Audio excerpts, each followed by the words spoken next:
நான் பாசா மீன் வாங்கியிருக்கேன். இதில் ஒரு டிஷ் பண்ண போகிறேன். நீங்கள் வாங்க வீடியோக்குள்ளே பார்க்கலாம். போட்டுக்கிறேன். எல்லாம் இதில் நல்லா இப்படி பரட்டி வச்சுடுவோம். இது வந்து கொஞ்சம் கவுச்சி இல்லாமல் இருக்கும், அதனால் டேஸ்ட்டாக இருக்கும். இது போட்டு வச்சுட்ட மாதிரி ஒரு 10 நிமிஷம் ஊறட்டும். பாரு, மஞ்சத்தூள் போட்டு வச்சுருக்கேன்.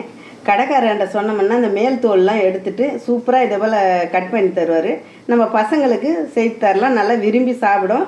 இது நாத்தங்கத்தை ஒன்றும் கவுச்சிலாம் எதுவும் வராது, சூப்பராக இருக்கும். நான் வந்து இப்போது ஃபிங்கர் ஃபிஷ் பண்ண போகிறேன். அதனால் இந்த பொருட்கள்லாம் எடுத்து வச்சுருக்கேன். மீன் கழுவி மஞ்சத்தூள் போட்டு வச்சுக்கிறேன்.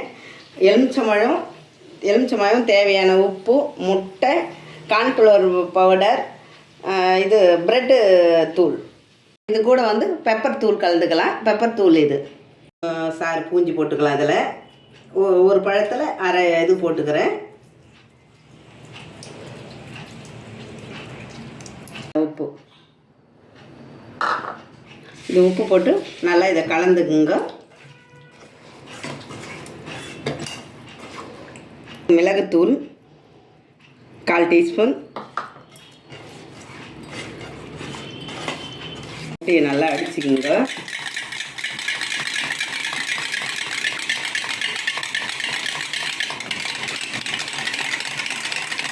கார்ன்ஃப்ளவர் பவுடர் தண்ணியில் போட்டு கரைச்சி வச்சுருக்கேன்.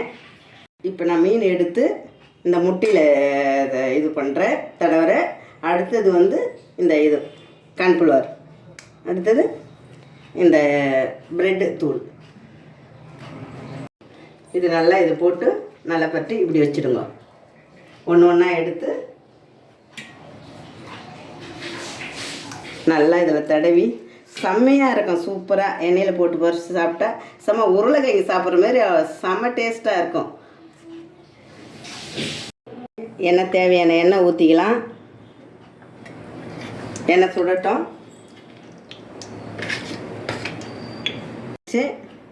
இதை பாருங்கள், சூப்பராக குழந்தைங்க பொரிச்சு கொடுத்தா நல்லா சாப்பிடும். கடைக்காரங்களாண்டி மீன் இப்படி கட் பண்ணி கொடுக்க சொன்னால் கொடுப்பானுங்க. நம்ம எடுத்து ஈஸியாக குழந்தைங்களுக்கு செய்து தரலாம். நல்லா வேகட்டும்.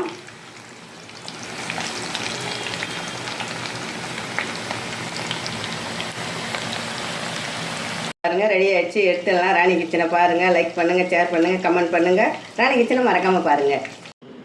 சூப்பரான மொறுமொறுன்னு ஃபிங்கர் ஃபிஷ் ரெடி ஆகிடுச்சு. இதை பாருங்கள், இந்த சாக்ஸில் இப்படி தொட்டு தொட்டு சாப்பிட்டா சூப்பராக இருக்கும். பசங்க ரொம்ப விரும்பி சாப்பிடும். ராணி கிச்சனை மறக்காமல் பாருங்கள், லைக் பண்ணுங்கள், ஷேர் பண்ணுங்கள், கமெண்ட் பண்ணுங்கள்.